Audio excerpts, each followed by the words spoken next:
Welcome, everybody. Hopefully you can hear me. This is Bonnie Parker from CAMPO. And it looks like we've got quite a few attendees who are coming in the room for our online Destination 2055 presentation and questions and answers session here. We're going to give folks just a couple minutes to keep coming in and getting their links working. You will notice that you are muted and cameras are off because for a lot of folks, they can impact the clarity of being able to see the slide deck and whatnot. So we'll keep those limited for now, just to be safe. The raise hand feature is working though for everyone. We believe the chat is working for everyone, as well as the Q&A box. So if you're trying to engage with us in the meantime, you have a few helpful options there. In fact, my Q&A is not working, so I think we'll be best to stick with chat at the moment. Again, for everyone, I see lots of people popping in. We're going to start here in just a couple minutes.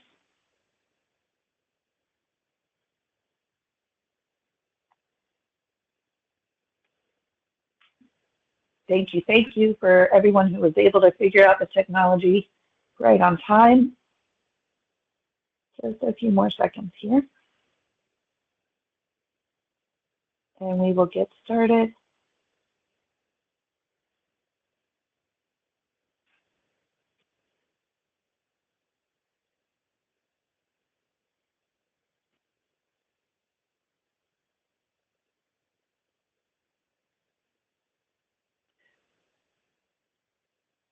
Folks like Jacob, are you able to participate in the meeting chat? If so, would you let me know that's working for you? You should be seeing, everyone who's on the call should be seeing a welcome screen. Are you seeing that? It has a photo image of two people and it says welcome with the CAMPO and Triangle West logos at the bottom.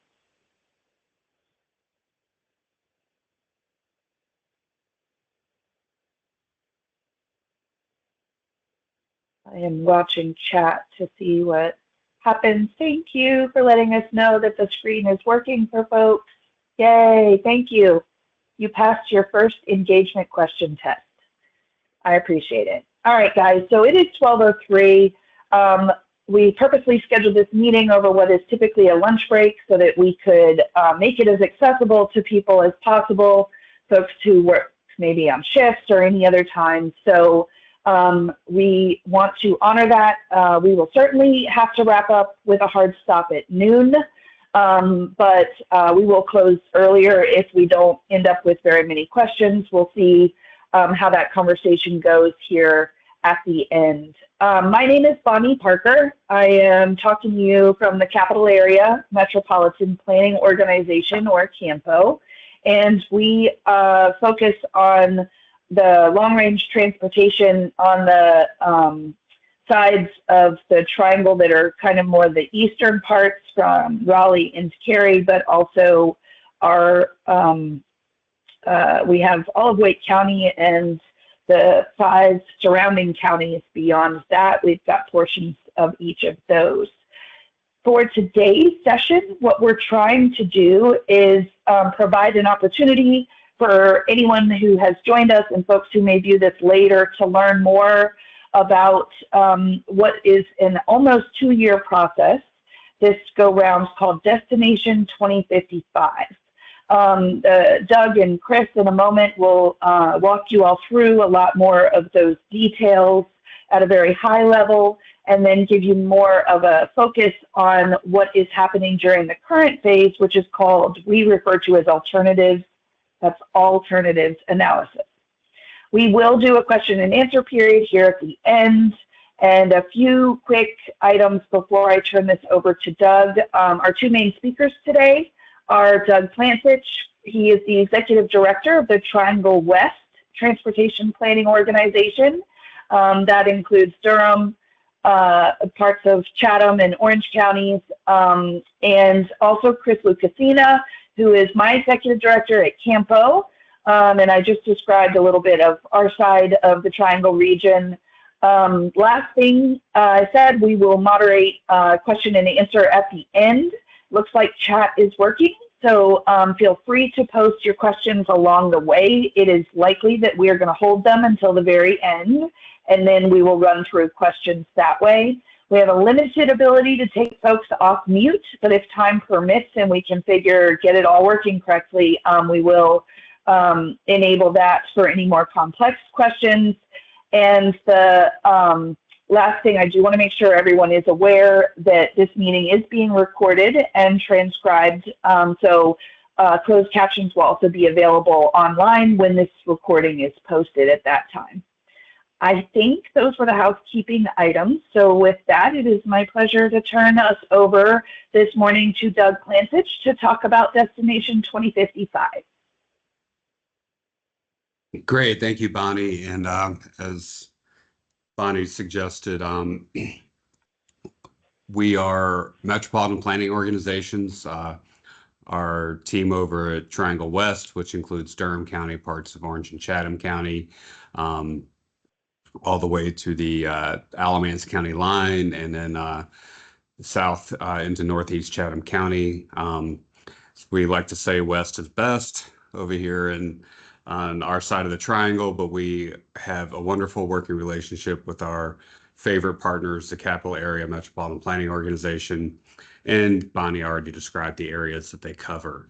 Our boards are comprised of your local representatives from counties and towns and cities, and they lead us through both our organizational management and our superlative transportation planning processes.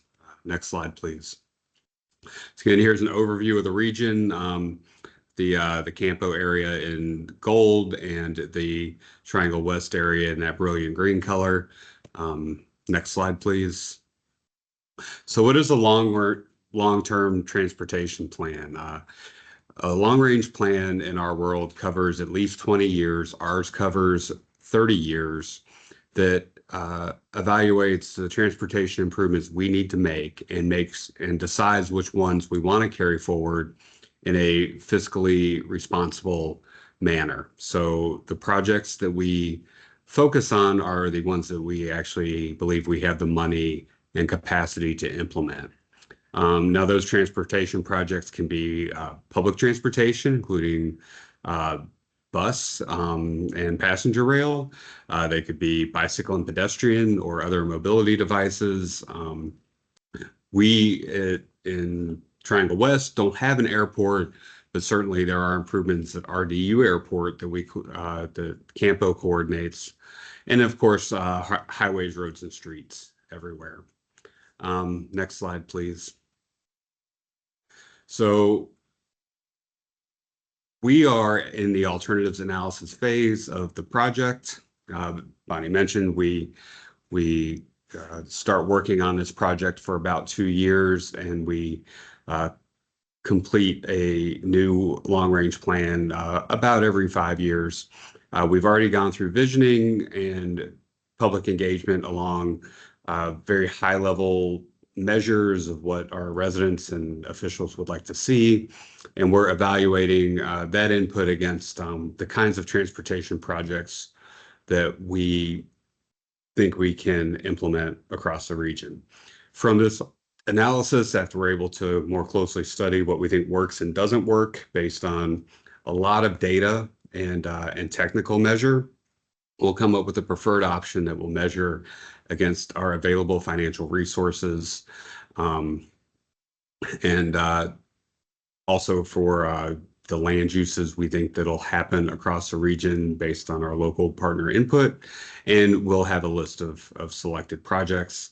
Once we get to that point, we review air quality conformity and with our friends in Raleigh together, and also with our friends in Burlington with their organization, and all that will get wrapped up for review for spring of 2026. We submit that to our federal friends, and they review those documents. Next slide, please. Talk a little bit about the visioning. Both governing boards, the Triangle West Board and the Capital Area Board, reviewed the public engagement results for goals. And although there are occasionally some subtle differences, we've adopted very, very similar goals that measure many of the same outcomes. And this helps us understand collectively what we're looking at. Most of our people, and certainly all of our freight that travels across the triangle, doesn't care where one MPO ends and the other begins. So it's very helpful to have goals and value statements that are in alignment. Next slide, please. With that, I'll turn it over to Chris, and he'll walk through where we're at in our current phase of alternatives development. Thanks, Doug. For everyone online, I'm Chris Lukasina. I'm the Executive Director at the Capital Area MPO, or that eastern side of the triangle. And I'm going to start walking you through what we call the alternatives analysis. This is the stage of the plan development process where we look at what the future might hold for us. And we do that primarily by looking at three things: population, jobs or employment, and then what the transportation network might need to be to handle the transportation needs for that future population and employment. We do this through scenario planning. We generally develop a set of alternatives or different scenarios that we then evaluate with each other on what that future might look like. So what you see here on the screen are some dot density maps where each dot represents people. I think it's 25 people and 25 jobs. For those who are not familiar with dot density maps, this is not saying that there are people living or working exactly where the dot is. It's just meant to represent where there's more density or less density for those people and jobs. So you can see on the left-hand side of the screen there, about 3.4 million people in the Greater Triangle region by 2055, and about 2 million jobs. So, really what that means is about another million jobs by 2055, and well over a million new people coming to the region by 2055. Next slide. For our alternatives analysis this go around and the Destination 2055 effort, we looked at three different alternatives, and we'll walk through those on the next several slides. Each alternative looks at what that future growth might look like, where it might be, where some areas of the region might get more growth than others. Some areas of the region have already received all the growth they'll ever receive today. So we look at that in each scenario, and we do a lot of that through looking at different land use assumptions. And then we'll also look at the mobility investment foundation, or those future transportation networks. So for each scenario, a development foundation, future land use and population and employment growth, and a mobility investment foundation, what that future transportation network might look like. Those are the two things that create and make up each scenario. You can go to the next slide. We also have one sort of baseline scenario that we create called the deficiency in needs. And if you're looking at this chart, the way to look at it is each column is one of those scenarios, and then each row is a different piece of input or point of interest that we've heard from the public and from decision makers over the years. So for example, each scenario there on the first row, it looks at relative funding that might be available in each scenario. The next one's highway investment. Then there's bus rapid transit, rail, bike and ped investments, and then what sort of development density we might be looking at in those futures. So those are sort of how to read these metrics. And behind each of these symbols is a very large data set that can show and explain what the results of our various future forecasts hold. Next slide, please. So the first scenario, or our baseline scenario, known as the deficiency and needs analysis. This is a scenario where we imagine we get all of that forecasted growth, so all the new people and all the new jobs. And then we only have the current transportation network and those new projects that have really been committed. So they're either under construction or about to go under construction. So a very limited amount of new transportation investment to accommodate all of that growth. And so you can see in this map, which we refer to as tomato maps, simply because they kind of look like a traffic light, right? When it's green, that means traffic's usually moving. When it's yellow, things are starting to slow down, and when it's red, you're stopped, right? Or in heavier congestion. And they got the name tomato maps because in certain scenarios you might see a whole lot more red than green on the map. Next slide, please. Well, one other point to make about the deficiency and needs analysis, it is a very unrealistic scenario, but it is useful in helping us to understand the differences in the other three scenarios. So in reality, if we started getting a whole lot of traffic and congestion, it would start to impact economic development. It would start to impact some of that growth and ultimately our quality of life in the region. And if our quality of life started to go down, then that growth would begin to go to other parts of the country, other parts of the state. Next slide, please. So getting into our alternatives analysis scenarios, the first one we'll talk about here is called the plans and trends scenario. And so this scenario looks at what would happen in the future if we went with our current growth patterns. So really with those, based on those adopted local land use plans and comprehensive plans. And we also had about the same amount of transportation investment, the trend that we've seen over the last several years. And so what we see is that would include things like some of the major roadway corridors being improved, either widened or additional capacity built. And on the transit, it would mean you would see for the eastern side of the triangle a lot of what is coming out of the Wake Transit Plan. So those initial bus rapid transit corridors being implemented, the level of investment in the frequent bus network, so that's 15-minute bus service or better, and then specifically for rail. This scenario includes a modest investment in enhancing what is called intercity passenger rail. So intercity passenger rail is very what you would think of as Amtrak service. So it's longer distance, fewer stations, fewer stops. It's the type of service we have today in North Carolina between, say, Raleigh and Durham and the Charlotte region.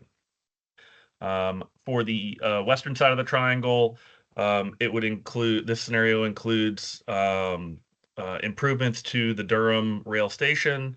Would also have the bus rapid transit line, the north-south line through Chapel Hill, and some other bus line improvements that are encapsulated in the Durham and Orange transit plans, primarily with frequency and span of day change. Next slide, please. The next scenario here is called the shared leadership scenario. This scenario includes increases in the intensity and the mix of land uses, especially at major employment hubs and in key travel corridors, especially around transit nodes. It assumes that there's some additional transportation funding, primarily those recommendations that came out of a study done by the state of North Carolina through what was called the NC First Commission. And this also begins to look at some changes and assume some changes in the way some of those state and federal funds can be used. Today, and what was encapsulated in the trend scenario, in the plans and trend scenario, There are limitations on how certain types of funding can be used, and so that limits what you can use that funding for. In this shared leadership scenario, we've begun to dial some of those back and explore how additional funding might be used in different ways than it can be used today. So this does begin to depart a little bit from what you can actually do today, but it is just a little bit of a step in that direction that enables us to look at um, some other major roadway and transit investments. So on the western side of the triangle, doing some more things in Durham and Hillsborough state rail stations. In addition to that, Chapel Hill North-South BRT line, there would now be a Durham Orange BRT line and Durham Station to RTP BRT line. So Durham connecting eastward all the way to RTP and ultimately connecting in with the bus rapid transit lines that are coming out of the eastern side of the triangle. The other thing I would note here, specifically on the eastern side, that's a little bit different, is an additional bus rapid transit line that would be freeway based using the I-40 corridor and really running from Raleigh westward and connecting to RDU, the airport, as well as the Research Triangle Park area. On regional rail, there would also be additional service added that would begin to have service that would serve Garner and Apex and Morrisville as well. Next slide, please. And then in this third scenario, or this final of our three scenarios, called the altogether scenario, this is probably the most ambitious of these different scenarios. It has additional funding with more funding flexibility. So how we can use the funds, there's more flexibility considered in this scenario. It also has probably the largest increase in non-motorized or bicycle and pedestrian improvements. It also has significantly more transit service, particularly in major commuting corridors. Um, it has some additional land use density and intensity and growth in some key areas. So some of our major employment nodes in those areas where we're making the frequent transit investment. So again, 15-minute or better service, whether it's done by bus rapid transit, by rail, or by local fixed route bus. In this scenario, we assume that there would be more mixed use of the different land uses, as well as a little bit more density in those areas than what we have in the other scenarios. So in terms of the key projects on the western side, you'd have the intercity rail as well as the expansion of the regional rail or regional commuter rail into the Durham area. You would have all four of the bus rapid transit lines, as well as that higher level of investment in the local bus service. On the eastern side of the triangle, this really is additive from the other scenarios. For roadways, the big difference here is a much higher level of investment in secondary roads. And those are particularly those local roads where complete streets are really viewed as being able to make the biggest impact. So over the second 2 decades of our 3-decade plan, that's where you would see in this scenario some of the biggest changes. On the transit side, that expansion of that regional commuter rail to the west to connect with Durham, as well as a few infill stations and increased service frequencies. There would also be the addition of a bus rapid transit corridor through Cary, running north-south along the Harrison and Kildare Farm Road corridors. So those are sort of highlights of what's in each of those alternative scenarios. If you go to the next slide.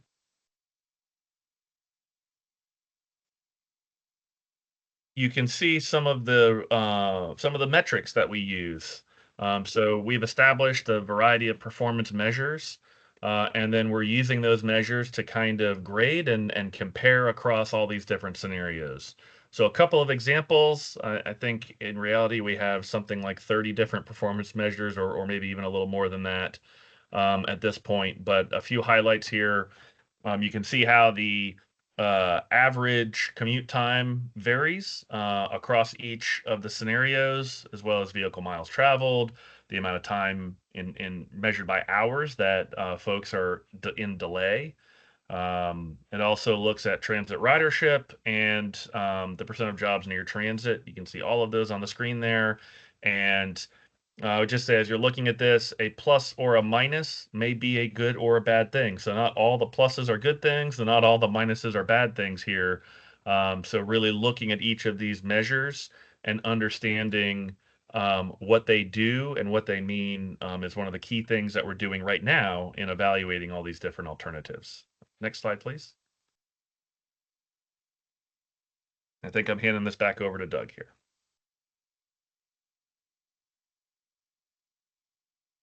All right. Thank you very much, Chris. I'm glad you're on this team. Chris, this is Chris's fourth triangle metropolitan transportation plan and my first. So he is much more knowledgeable on all of the things he just discussed. As we suggested, we're going to go through the results of all our alternatives analyses and compare costs on potential projects and land uses, and make some decisions about the finances that we think will be available to us to implement our approach. We have all of our local partners. We have, of course, NCDOT as the main transportation provider in the state, and we will come up with a preferred option to bring to our boards for them to discuss and hopefully endorse and adopt. Next slide, please. We believe we will be adopting this late this calendar year, and then we will be submitting the documentation and air quality analysis into, as I mentioned, spring of 2026. And of course, we'll be going back out and encouraging engagement and input on our work all the way through adoption. Next slide, please. If you want to please get involved or stay involved, we have an alternative survey that's live now. There's an option for you to subscribe for updates. Please visit the website listed here and sign up for that, and please provide your input. If you have any further questions, we have a phone number and a dedicated email for you to send those to. And is that the last slide? That's the next question. Okay, one more slide. And questions, everybody's favorite topic. So thank you very much for being here. We appreciate you asking questions and listening, so we know that what is important to everyone. So with that, I will turn it over to our moderators. Back to me, Doug. This is Bonnie again. I think I accidentally may have taken away the ability to turn their cameras on and off, but Doug and Chris, you're welcome to come back on if I didn't mess up the technology. We have a few different questions that have come in through, Chris, your explanation about the alternatives, and staff are working to respond to some of those, but I did want to give you a chance to expand. So with our first one, can we go back to bus rapid transit and sort of talk a little bit about that in general? So the projects that we have listed among the different alternatives, can you talk about what makes it a BRT project versus the buses being in with mixed traffic, and how frequently they have to be in a dedicated lane in order to count or be considered bus rapid transit? I'd open that to either of you. I know, Chris, you're pretty familiar with answering that as well. Yeah, so great question. I think first we sort of have a philosophy of looking at and trying to find the best solutions that will meet our needs in this region. So some of the different funding sources have some more specific definitions for certain things, but Generally, the way that we're looking at bus rapid transit is it has to do with the type of service you're going to be providing. So whether the amount or the percentage that it is in dedicated lanes versus mixed traffic is almost irrelevant. It's more about making sure that we have consistent speeds and are meeting the times that we want that service to have. So whether something can go 45 miles an hour or 32 miles an hour on a particular day is not how we are defining bus rapid transit. It's more about the station spacing, the type of stations, the type of service that each of those lines will be providing, and the infrastructure and amenities that are provided at each of those stations. I hope that helps answer that question. Sure. And this is Bonnie again. The one thing I forgot to say to everyone is, again, we said this at the beginning of the meeting, but please feel free to go ahead and put your questions in chat. We're going to save trying to take folks off mute until the very end if we have time. So right now we are driving questions through the chat. Heidi, if you had anything more specific on BRT, feel free to follow up. But otherwise, we also do, Chris and Doug, but Chris, on this one, I think this will be you again. A question was raised about induced demand, and I know it was when you were on a specific alternative, but can you speak in general about the different alternatives, how we plan for transportation with the MTP and take induced demand into account? Yeah, another good question. The short answer is yes. Induced demand is included in the forecast of what we look at. All the trips are forecasted. But we do not specifically pull out and say this trip versus that trip in a particular corridor is induced demand or not. Right. So we can do lots of different analyses with our forecasting tools before and after, with and without, different improvements, with or without different types of land use assumptions and different facility assumptions and all of that. So again, it does include all of those trips. So where there would be induced demand, it would be included in our forecasts. We just don't have a call out that says, again, certain trips in that if there were 10,000 trips in a corridor, 2,000 of them are induced demand and 8,000 are not. We just know that today maybe there's only 6,000 trips and tomorrow there's going to be 10,000 trips. I hope that answers that question for you. Okay. We have a question that is a bit more complicated than I can summarize, so unfortunately I am going to go ahead and read it out. Chris and Doug, on this one, it's the question from Dale at 12:32 if you're looking at the chat, but here's what it is. NCDOT has established a 2.5% per capita VMT reduction target by 2040. It then doubles to 5% by 2050. It looks like this plan is projecting an increase in VMT by 1.5% by 2050. What would be needed to bring this regional plan, our MTP, in line with the state's modest goals?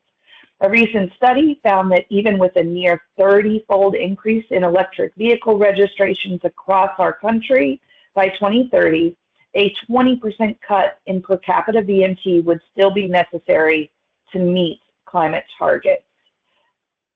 So we're talking generally about VMT reduction and what we can do to get at that.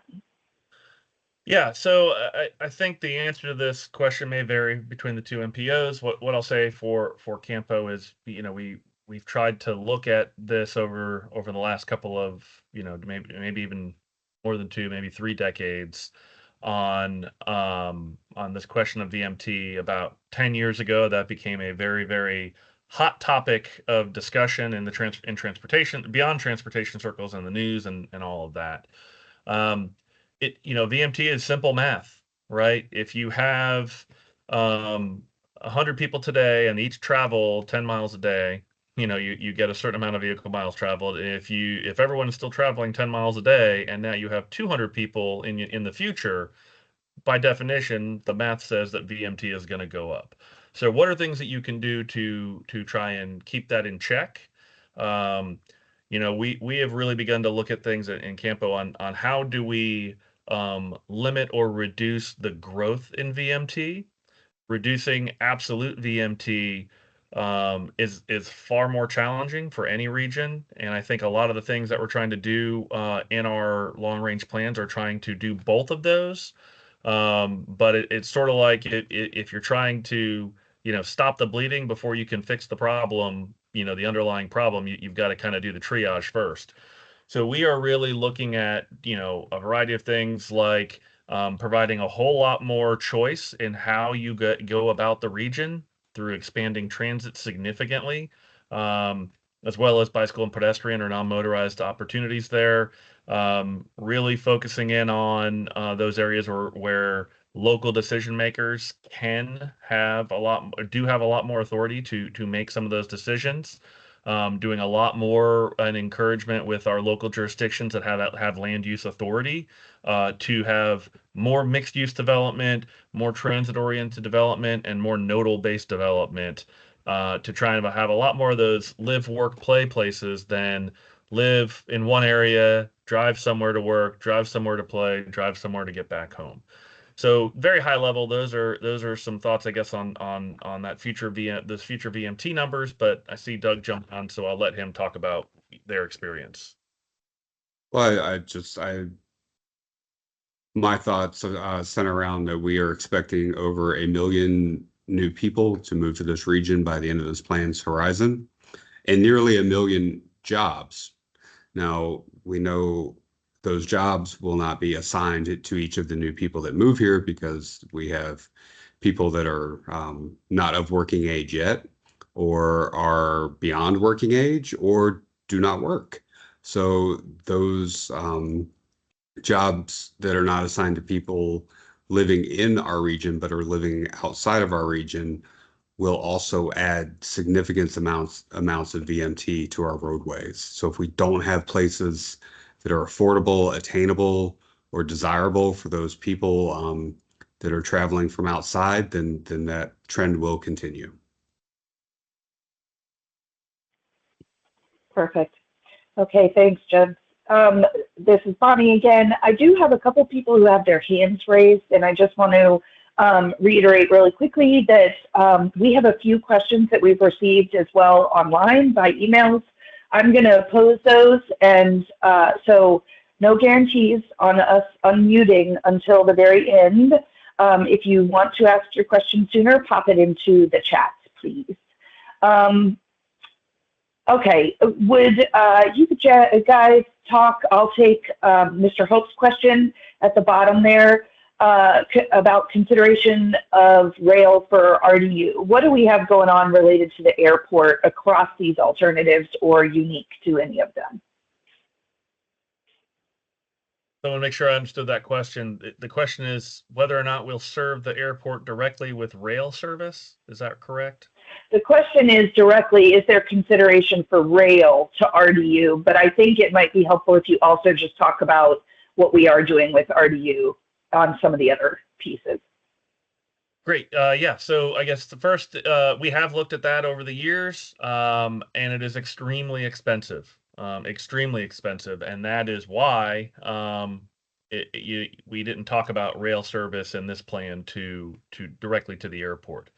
However, we do have increased transit service to the airport, and kind of looking at it from the eastern side of the triangle, I think the big game changer there would be that I-40 bus rapid transit corridor, which is freeway-based BRT, and would have a direct RDU or airport station that it would use on a regular basis. So that'd be the biggest thing. Then in addition to that, in our altogether scenario, we have bus rapid transit service in the Glenwood or US 70 corridor that, once that service gets to Briar Creek, the Briar Creek area, some of those trips would turn and go to the airport and on to either Morrisville or RTP. So two different ways from two different sides of the airport that we're looking to improve transit connections to the airport on.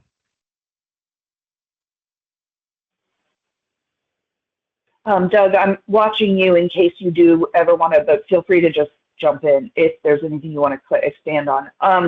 The second question is with regard to the rise of our electric or motorized bicycles and separating them more specifically, or actually designating commuter paths for bicycles. I'm sure I'm just gonna prompt, talking about the Triangle Bikeway briefly, but also in general, bicycle pedestrian elements and clarification on how they fit into a regional plan, please. Yeah, so you've already mentioned it, Bonnie. The top of the list there is the Triangle Bikeway. A study was done a few years ago. In fact, for the eastern segments, that is under design and would basically connect Raleigh and all the jurisdictions in between to the airport and eventually on to Durham and even Chapel Hill with a sort of a split at RTP to go serve each of those. That is viewed and the concept is not just another greenway, but think of it more as like the interstate of the bicycle and pedestrian system and sort of really being a backbone in our region for that. But more specifically about motorized bicycles or e-bikes generally these days, we are looking at those as not an independent mode, but probably some sort of hybrid in between, sort of the bicycle and pedestrian modes and the actual motor vehicle modes, depending on the size of the bike and all those details.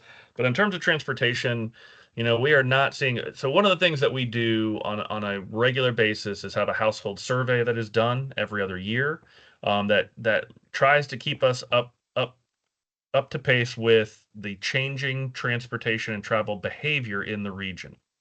This is also augmented with transit onboard surveys every few years as well. So the idea is that we sort of always have our finger on the pulse of travel behavior. And while we have seen that the use of motorized or again specifically e-bikes has begun to increase, it is a very small percentage of a very small percentage of our overall transportation modes in the region. But as that continues to grow, I think our plans will continue to evolve to accommodate that growth. One of the great things is every 4 to 5 years, we're updating this plan, we're revisiting it. So, my predecessor in this job used to say, when you're looking out 30 years in the future, everybody's wrong, right? But it's a question of how wrong are you and how willing are you to change, your assumptions over time. And so we've always been very willing to change our assumptions over time, to test things, see how they work. If something works, we'll double down on it. If it doesn't, we'll find a new direction to go. So I think that's really how e-bikes and motorized bikes are going to begin to really fit into things if and when they do really grow to a very large percentage of interest for the traveling public. Perfect. Doug, I'm going to throw this to you to start with, and that's talking a little bit about how heavy transit really is across all the alternatives that we're looking at. And Aaron's point was that we really have to up transit frequencies and coverage in order to get folks into fewer driving on single occupant trips or driving alone. You want to talk just a little bit more about the significance of transit in these regional alternatives and the baseline? Well, the good news is we're already investing fairly heavily in transit, thanks to voter endorsed referendums that establish sales taxes, between Orange, Durham, and Wake counties. But Aaron brings up some great points. There is a balance between coverage and utility for different transit lines. If we are trying to cover everywhere with transit, it is less likely that we will be strategic and cover certain opportunities and provide good, favorable service there.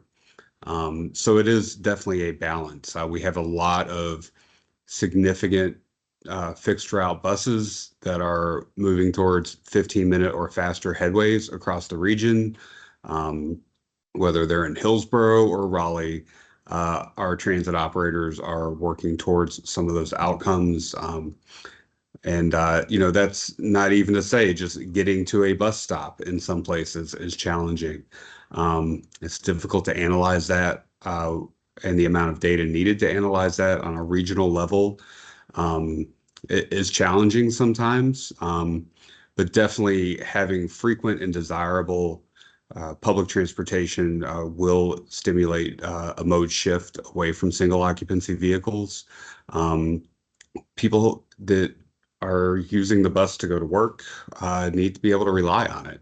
And they need to know that if there is a disruption, which is pretty likely, that it's not going to affect whether they're able to make their doctor's appointment or get to school on time. Definitely moving towards parity, and I would say even providing a transit priority over driving your own vehicle is definitely the way we're headed, and we're trying to make investments in our infrastructure and our transit operating systems to achieve that parity or priority. Wonderful. Chris, did you want to add anything, or maybe nod your head if you want me to keep going? No, I mean, the only thing I'd say is I think it is worthwhile to recognize that the last 5 or 6 years, particularly in Wake County, a significant increase in investment in public transportation. That all really began in 2017. And with the initial 10-year Wake Transit Plan, which was looking at a little more than the three times increase or threefold increase in transit service, we were able to find ways to work with the transit agencies and get about 54% of that 10-year improvement done deployed in about 2.5 years. So once the resources began to flow in, all of that pent up excitement and energy for transit really began to happen. And I think over the next 4 or 5 years, you'll see a lot more of that happening as well. So I think that the needle's definitely moving in the right direction for public transportation investment and service.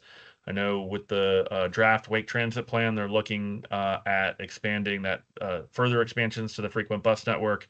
In our MTP alternatives that we showed you, particularly that altogether scenario, even a doubling of what we had in the other scenarios for the frequent bus network. So again, that's 15-minute or better service, what that footprint would be. So it really is, I think, all around, there's general support for improving and increasing public transportation in the region.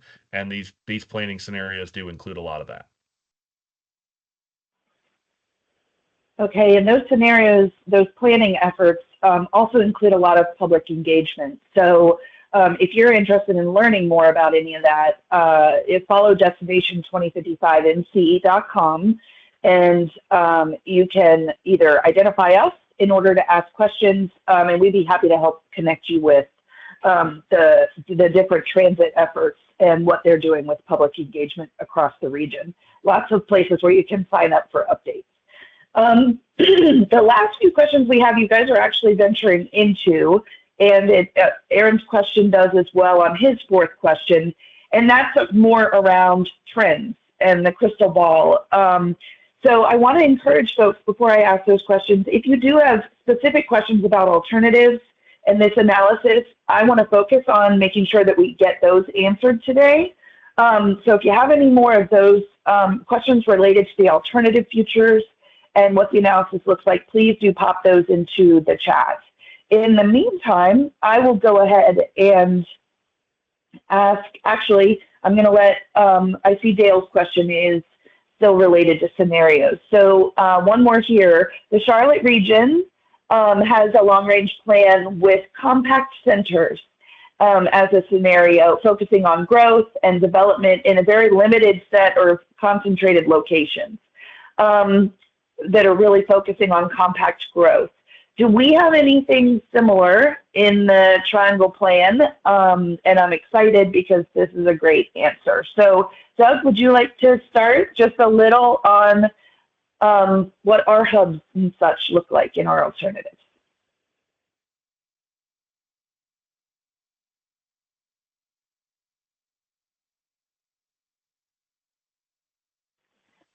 Oh no, I might have frozen you on the mute ability. Chris, why don't you start then, and then we'll figure out how to get that Doug's computer fixed again.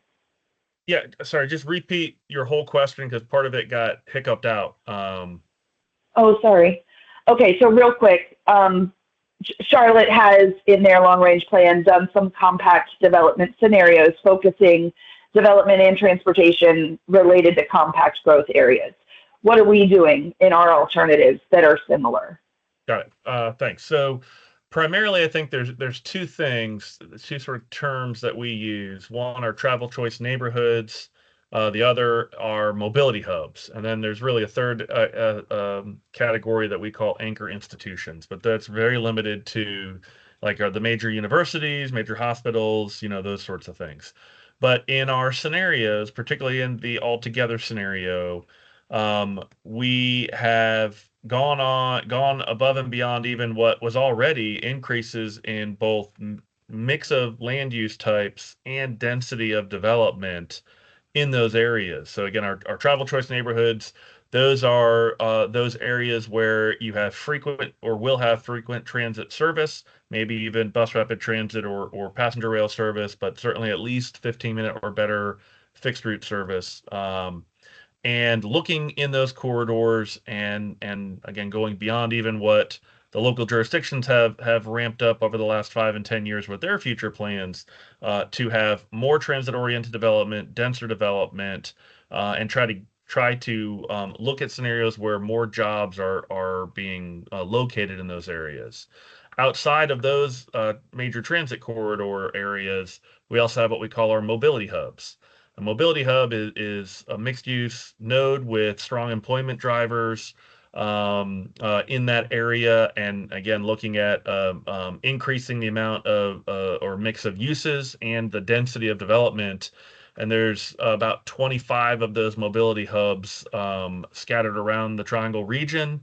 Generally, there's at least one in every one of the municipalities out there, going all the way down even to Lillington, where we've added one for this planning effort. So the idea is to really show what that future could look like, rather than sort of having peanut butter and spreading it all over the region, trying to focus some of those key investments that will help drive that development, and also make it easier to serve with transit. It's a lot easier to connect a major transit investment to a mobility hub where you've got a lot more people and jobs than it is to try and serve more suburban or exurban development, where it's kind of spread evenly across the landscape and not very conducive to being served by public transportation.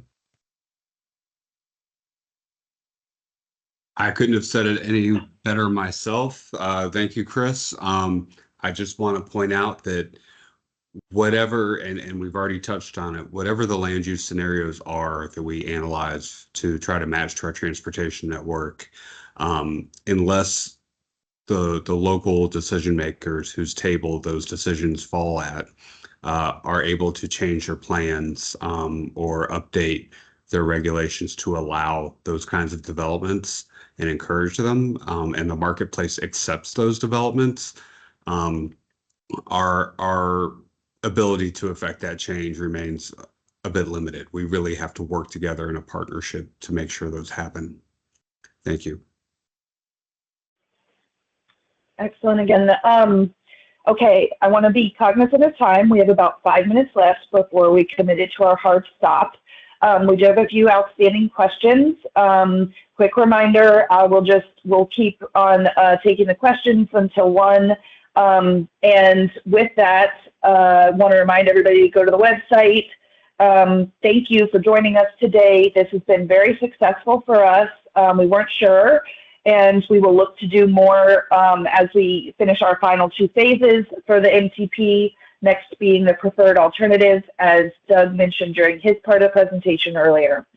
So guys, I'm going to leave this one as fairly open, but two things we are hearing constantly when we're out in the community doing engagement right now. One is, where does safety fit in? Is it different among any of the alternatives, or is it kind of across everything? The second one, so that you can answer how you want to make any final points you guys want to make, was around funding. We continuously get questions about alternative funding sources. We'll do a little bit more on that during the preferred alternative, but is there anything for key takeaways you want folks to pay attention to today regarding funding? And with that, we'll start with Doug, if it's working again, and Chris will close us out. Thank you, everybody, for joining us. Great. So, yeah, there's a lot going on with funding right now. We even received word that the proposed federal budget will include some funding shifts around based on different vehicle types coming up. In short, there's not enough money to do the things we'd like to do. We have to make hard decisions, and a lot of our local elected officials are not only deciding, the different kinds of transportation decisions that need to be made, but are they investing in schools or first responders or libraries? It's very difficult decisions, and I want to acknowledge, because several of them are on the call today, that we admire their willingness and bravery to take on those decisions on behalf of their constituents. We think that there will be opportunities to generate additional locally directed revenues within our region. We are working hard with the revenues we already have available to us through the transit plans.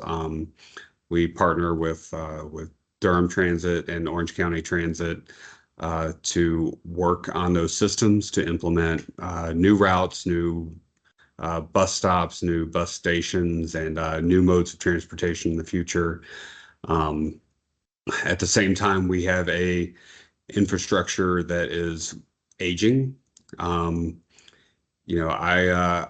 remember when they built 40 through RTP, and it hasn't been fully reconstructed, I don't believe, since it was built. And it's getting close to being time to do that again, and we want to make sure that we do those investments correctly, and that they offer opportunities for multimodal crossings and access, that they're safer than they've ever been before. Far too many of our constituents are subjected to traffic violence, but all those decisions are difficult, and we're certainly trying to evaluate the best we can to deliver value back to our members and your governments.